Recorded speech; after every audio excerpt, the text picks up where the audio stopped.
Farg'ona top universitetlariga magistratura yoki doktorantura bosqichiga ish haqi saqlangan holda naqadar O'zbekneft gaz o'zini tizimida loyihalar bormi yoki yangicha loyihalar kiritsa bo'ladimi?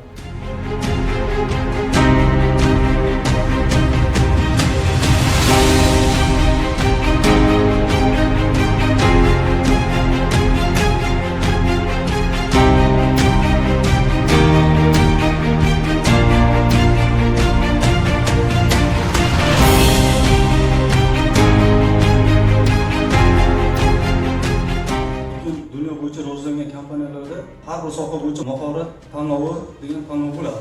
Ya'ni bunda qanday bo'ladiki, masalan, O'zbekneft tashkilotlari doirasida o'sha payvandchilik, tokarlik va turli sohalardagi yo'nalishlarda tanlovlar o'tkazilib, O'zbekneft eng yaxshi soha egasi sifatida bir tanlovlar tashkil qilinsa, bu har bir zavodlar orasida o'z ustida ishlash, yangi bilimlarga ega bo'lish, bu juda katta xodimlarga foyda beradi.